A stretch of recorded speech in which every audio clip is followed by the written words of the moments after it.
प्रदेश के यशस्वी स्कूल शिक्षा मंत्री श्री राव उदय प्रताप सिंह जी, क्षेत्र के लोकप्रिय विधायक भाई विष्णु खत्री जी, प्रदेश के पूर्व शिक्षा मंत्री भाई Rajkumar Patel ji, director Red Rose group Mrs Sejal Ponda, शिक्षा विभाग से पधारे हुए तमाम संचालक, संयुक्त संचालक महोदय, जिला शिक्षा अधिकारी महोदय, बिरक्सिया क्षेत्र के अधिकारीगण, पुलिस महकमे से पधारे हुए सभी हमारे मित्र, भोपाल शहर से पधारे हुए शिक्षाविद, रेड रोज परिवार के हितैषी, बिरक्सिया के गणमान्य नागरिक और सर झुका के जिनका मैं अभिवादन करता हूं, जिन्होंने रेड रोज बिरक्सिया को, जबकि ये बिल्डिंग बनी भी नहीं थी, अपने पलक पावड़े बिछा करके जिन्होंने स्वागत किया, ऐसे पेरेंट्स का मैं सर झुका करके अभिवादन, अभिनंदन करता हूं। रेड रोज अलग है, ये हम शुरू से कहते रहे हैं। उसकी एक मिसाल मैं आपको छोटी सी देता हूं कि लोग आमतौर पर शॉल और श्रीफल हमारे अतिथियों को देकर के ये कहते हैं कि हम उनका सम्मान कर रहे हैं। माफ कीजिएगा, वो किसी सम्मान के भूखे नहीं हैं। शॉल और श्रीफल देने के पीछे कारण होता है कि जब हमारे यहाँ किसी को हम निमंत्रित करते हैं, आमंत्रित करते हैं अतिथि बना करके, तो हम उनसे सीखने के लिए आमंत्रित करते हैं, क्योंकि हम उनके अनुभव से, उनके रसूख से, जीवन में जो भी उन्होंने सीखा है उससे हम कुछ सीखेंगे। और शॉल और श्रीफल इसलिए प्रदान किया जाता है कि वो कहते हैं कि हम उनको आचार्यत्व प्रदान कर रहे हैं, कि हम उनसे सीख रहे हैं कुछ। इसलिए हम कभी भी किसी अतिथि को अंत में शॉल और श्रीफल देकर सम्मानित करने वाली भ्रांति है। ये शिक्षाविदों को भी नहीं पता कि किस लिए दिया जाता है। इसलिए हम कोई भी अतिथि आता है तो पहले बुके के अलावा उनके भाल पर तिलक लगाते हैं और शॉल श्रीफल उनको उड़ा करके आचार्य तो प्रदान करते हैं कि हमारे आचार्य आप हैं, जो आप अपने अनुभव से हमको कुछ सिखा करके जाएंगे। और यही हमने आचार्य तो प्रदान किया। रेड रोज सन 77 से है। आप में से बहुत सारे पेरेंट्स की इस सभा मंडप में जो लोग बैठे हैं उनकी उम्र भी उतनी नहीं होगी जितनी रेड रोज की आज उम्र हो गई है। और 47 सालों से यदि कोई इंस्टीट्यूशन बढ़ रहा है और ईश्वर की कृपा से, आप लोगों के आशीर्वाद से, आप लोगों के प्रेम से, आप लोगों के विश्वास से यदि बढ़ रहा है, तो उसका केवल एक कारण है, ऑनेस्टी ऑफ पर्पस। यानी हमने सदैव ईमानदारी से काम किया है।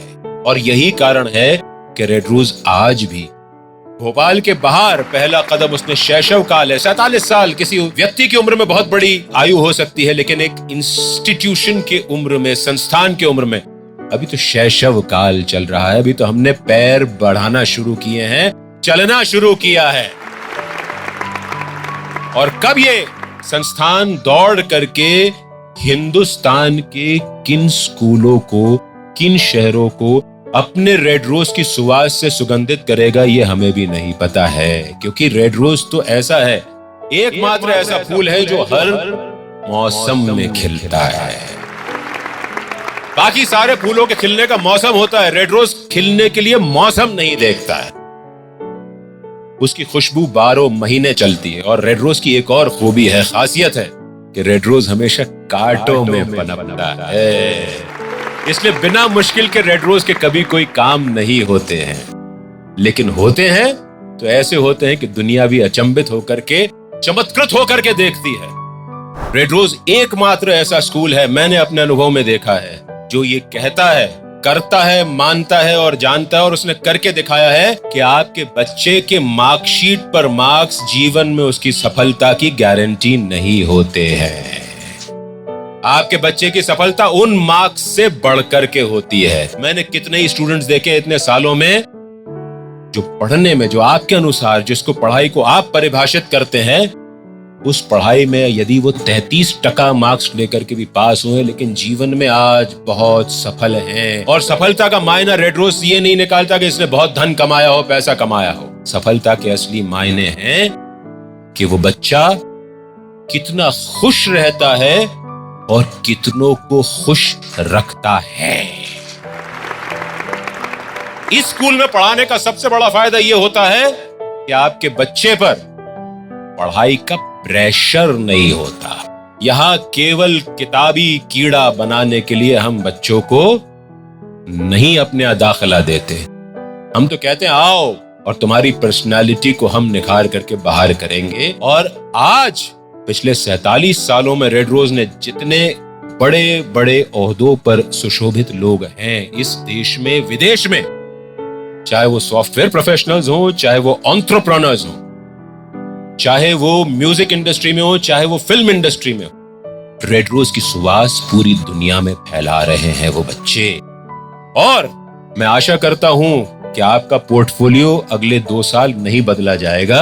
और 50वीं सालगिरह रेड रोज की हमने मनाने के लिए मुकर्रर किया है 26 और 27 दिसंबर 2026, जिसमें हमने रेड रोज के एलुमनाई पूर्व छात्रों को पूरे देश विदेश में आमंत्रण भेजे हैं और सब 2 साल में यहाँ इकट्ठे होंगे। और एक कार्यक्रम यहाँ बैरसिया में भी हो उन बच्चों का हम करेंगे यहाँ पर ला करके, फिर बैरसिया की जनता को भी ये पता चले कि रेड रोज के बच्चे कहां कहां से हैं, कैसे बड़ी बड़ी मल्टीनेशनल कंपनीज में काम कर रहे हैं, कितने बड़े उद्यमी हैं। अब एक छोटी सी बात कि बैरसिया में हमको क्यों आना था, बस उतनी सी बात मैं बता दूंगा। केवल हमारे यहाँ जिन्होंने कंस्ट्रक्शन का काम किया, फिरोज अंसारी जी मुझसे एक दिन कह रहे थे यहाँ खड़े होकर के कि आपने बैरसिया जैसी जगह पर इतना भव्य इंफ्रास्ट्रक्चर खड़ा कर दिया, ऐसी आपने लाजवाब बिल्डिंग बना दी है, ये तो आपको किसी और बड़े शहर में करना था।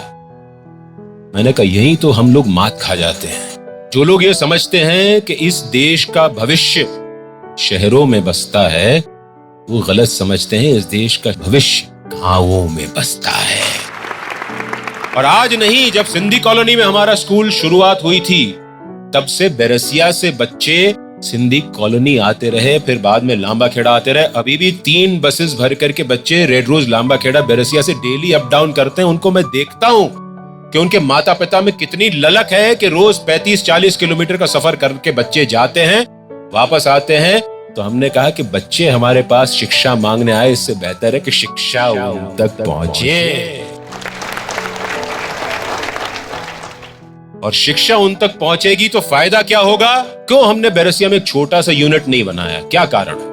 क्यों एक बड़ा सा भव्य मॉडर्न इंफ्रास्ट्रक्चर, सेफ इंफ्रास्ट्रक्चर उनको दिया? क्योंकि बैरसिया के लोगों की, बैरसिया के बच्चों की सोच, दृष्टिकोण बदले। उनको ये नहीं लगे कि वो छोटे स्कूल में पढ़ रहे हैं, उनको ये लगे कि वो भव्य, आधुनिक, मॉडर्न इंफ्रास्ट्रक्चर वाले स्कूल में पढ़ रहे हैं। और जब ऐसे बच्चे अपने घर जाएंगे, जब ऐसे बच्चे बैरसिया में अपना व्यवसाय करेंगे, जब ऐसे बच्चे जिन्हें भविष्य में शिक्षा लेने के लिए अपने माता पिता से, अपनी माटी से दूर नहीं होना पड़ेगा, तो ये क्षेत्र अपने आप बढ़ेगा। इसीलिए हम चाहते हैं कि रेड रोज ऐसे सेंटर्स में जाए जहां पर अच्छे स्कूल की ललक है लेकिन अच्छे स्कूल नहीं है। हम लोग ऐसे ही जगहों पर जाएंगे और बैरसिया से उसकी शुरुआत हो चुकी है। पेरेंट्स, निश्चिंत होकर के रेड रोज में अपने बच्चों को भेजिए। रेड रोज जो है वो सदा के लिए है। Red rose is forever. और आपको इस बात की मैं गारंटी देता हूं कि रेड रोज परिवार की 3री पीढ़ी इस काम में लगी है। और किसी और परिवार को आप मुझे दिखा दीजिए जिसमें 3 पीढ़ियों ने स्वेच्छा से शिक्षा के होम में अपना जीवन आहुति स्वरूप दिया हो। कोई भी ऐसी बता दीजिए मुझे आप, ऐसा परिवार। रेड रोज की 3री पीढ़ी मेरी माताजी ने शुरू किया था, फिर मैं, और अब हमारे परिवार के दोनों बेटे और बहुएं भी रेड रोज नाम के हवन में, यज्ञ में अपनी आहुतियां देने को तैयार हैं और दे रहे हैं। और इसीलिए मैं आपको गारंटी देता हूं कि रेड रोज में आप निश्चिंत होकर भेज सकते हैं। ये हमारे लिए साइड का काम नहीं है, ये हमारे लिए मुख्य काम है। ये जो रेड रोज है ये आपके प्रति समर्पित है और ये रेड रोज आपकी सेवा में हमेशा है और आपके बच्चों को बेहतर भविष्य देने के लिए कृत संकल्प है। आपके क्षेत्र की दशा और दिशा बदलने के लिए कृत संकल्प है और आपका दृष्टिकोण बदलने के लिए संकल्पित है। Thank you very much. आप सबने समय दिया। आज इतनी बारिश, बढ़िया इंद्रदेव का आशीर्वाद मिल गया इस रेड रोज को यहाँ पर, और हमारे माननीय अतिथि गणों ने आकर के तो इस भरी बारिश में 4 चांद लगा दिए। Thank you very much.